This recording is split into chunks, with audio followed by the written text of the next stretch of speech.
काली नजर। माँ, माँ। अरे क्या माँ माँ कर रहा है? बकरी का बच्चा है क्या? अरे माँ, मजाक छोड़ो। मुझे फाइनली वो मेन चौराहे वाली दुकान मिल गई है। अब देखना, आपका बेटा दुगनी स्पीड से पैसा कमाएगा। ओफो, ये क्या? मेरी ऑनलाइन मेकअप क्लास चल रही है। इतनी जोर से क्यों बोल रहे हो आप दोनों? अरे मेरी धर्म पत्नी जी, मेकअप क्लास बाद में करना। वो चौराहे वाली दुकान मिल गई है हमको। अरे वाह! रुको, मैं अपनी माँ को फोन लगाकर बता देती हूँ। अरे मैं भी अपने रिश्तेदारों को बता देती हूँ। कितनी खुशी की बात है। हाँ हाँ, मैं भी अपने दोस्तों को बता देता हूँ। 1 हफ्ते बाद रजिस्ट्री है। बस, घर में खुशी का मौका था। उन तीनों ने अपने अपने फोन उठाए और लोगों में बात फैलाना शुरू कर दिया। और रही सही कसर, श्वेता बहू ने अपने पड़ोस में सबको बताकर कर दी। अरे वर्मा आंटी, अब हम भी जल्दी कार ले लेंगे। घर का रेनोवेशन होगा और ठाट से रहेंगे हम भी। अरे ऐसा क्या हुआ? लॉटरी बाटरी लग गई है क्या? अरे इस बार चौराहे वाली मॉल में हमको भी दुकान मिल गई है। दुकान नंबर 21, जो एकदम चौराहे पर है। अब ग्राहक बढ़ेंगे तो आमदनी भी बढ़ेगी ही ना। अरे वाह, कितनी खुशी की बात है। मैं बहुत खुश हूँ तुम्हें इतना खुश देख के।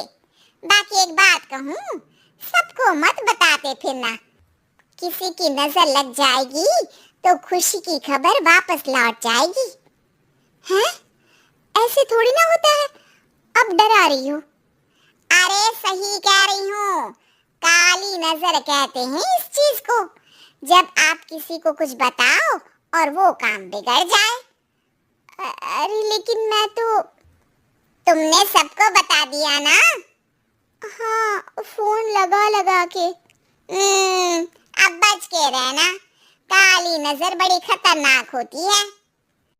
श्वेता इतनी खुश रहती है कि वो वर्मा आंटी की बात पर ध्यान ही नहीं देती, जबकि पड़ोस में और भी लोगों से खुशी की खबर शेयर करती रहती है। अगले दिन राजेश बहुत दुखी होकर घर आता है। अरे बेटा, क्या हुआ? मुंह क्यों सूजा हुआ है? मधुमक्खी ने काट लिया क्या? माँ, वो दुकान किसी और के पास चली गई। किसी ने ज्यादा भाव लगा दिया। अरे पर बात तो आपसे हुई थी ना उस दुकान वाले की। हाँ, आज मैं टोकन अमाउंट देने गया था, तब मुझे पता चला। कोई आकर सुबह मुझसे पहले ही ज्यादा अमाउंट दे गया। काली नजर। क्या कहा? वर्मा आंटी ने समझाया था कि किसी को बताना मत, वरना काली नजर लग जाएगी। अच्छा, तुम्हें उनकी बात मान लेनी चाहिए थी। उनकी बात मान लेती, लेकिन उसके पहले ही सबको बता चुके थे ना हम तीनों। अरे अगली बार से ध्यान रखेंगे। कोई भी नई चीज होगी तो किसी को नहीं बताएंगे। तीनों कुछ दिन ऐसे ही रहते हैं, पर एक दिन श्वेता को एक मेल आता है। राजेश, मेरा ऑनलाइन मेकअप कोर्स कंप्लीट हो गया। अब मैं खुद का पार्लर खोल सकती हूँ। अरे वाह, अपने मोहल्ले में ही खोलते हैं। ये जो घर के सामने दुकान है ना, वहीं। हाँ, यहाँ सस्ती भी मिल जाएगी। अगले दिन श्वेता वर्मा आंटी के पास जाती है मिठाई का डब्बा लेकर। अरे आओ आओ, कैसे आना हुआ? जोर से नहीं बोलूंगी। वो सामने वाली दुकान है ना, वहाँ मैं अपनी पार्लर की दुकान खोलने वाली हूँ, उसकी मिठाई है। अरे वाह, बहुत बधाई हो तुमको। हाँ, मैं कमाने लगूंगी तो राजेश पर पूरे घर का बोझ नहीं रहेगा ना आंटी जी। ये तो है, पर ये बता कि तूने ये बात किसी और को तो नहीं बताई ना? अरे नहीं नहीं, पिछली बार गलती कर दी थी। काली नजर लगी किसी की और राजेश के हाथ से वो दुकान चली गई थी। सबको मत बताना। चलो मैं चलती हूँ, कल दुकान की बात करने भी तो जाना है। अगले दिन श्वेता दुकान के लिए मालिक से बात करने जाती है। अरे लेकिन दुकान तो हम कल रात को ही किसी को दे चुके हैं। कल ही? हाँ, कल ही। 2 दिन बाद कोई यहाँ पार्लर भी खोल लेगा। अब कहीं और दुकान देख लीजिए। अरे पर हमको भी तो पार्लर ही खोलना था। भैया एक ही दुकान है, आधी आधी तो नहीं दे सकता ना मैं। राजेश और श्वेता घर पर हताश होकर आ जाते हैं।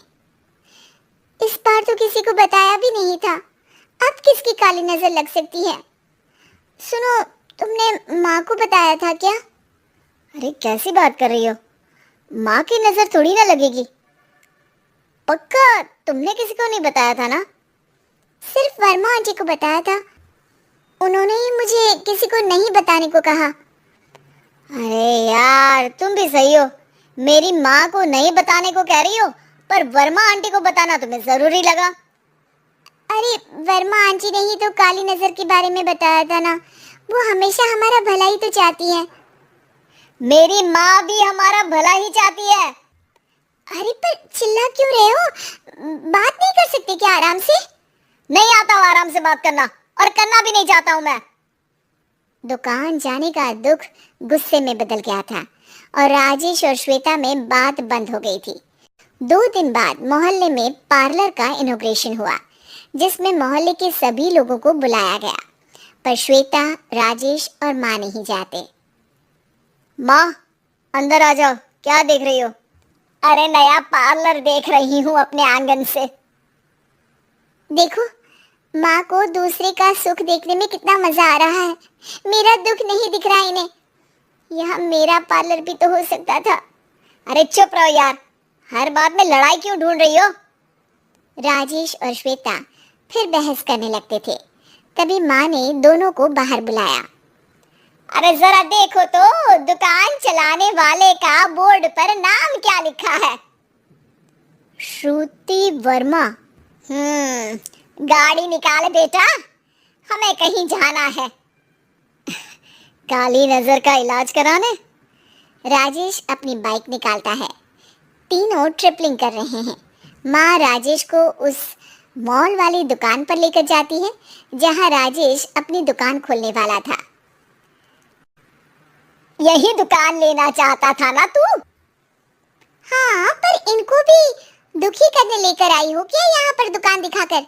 वहाँ काफी नहीं था? अरे श्वेता थोड़ा सब्र रख, अभी पता चलेगा कि हम यहाँ क्यों आए हैं।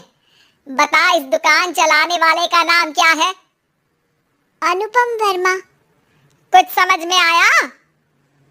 वो दुकान वाली श्रुति वर्मा, ये दुकान वाला अनुपम वर्मा, और हमारे पड़ोस में हमने उस दुकानों के बारे में बताया किसको था? अब वर्मा आंटी को। मतलब वर्मा आंटी ही हमारा काम बिगाड़ रही है? नहीं नहीं, ऐसा नहीं हो सकता, ये बस इत्तेफाक है। राजेश अपना फोन निकालता है और श्रुति वर्मा और अनुपम वर्मा के नाम फेसबुक पर सर्च करता है, जहां ये दोनों ही वर्मा आंटी के रिश्तेदार होते हैं। श्वेता को समझ में आ जाता है कि वर्मा आंटी की ही नजर खाली नजर है। अब क्या करना है?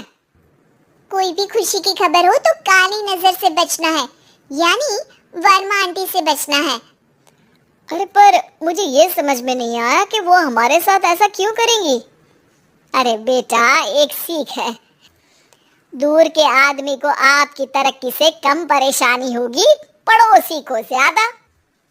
दोनों माँ की बात में हामी भरते हैं और अगला काम चुपचाप करने की कसम खाते हैं, ताकि आगे से वर्मा आंटी कोई काम ना बिगाड़ सके।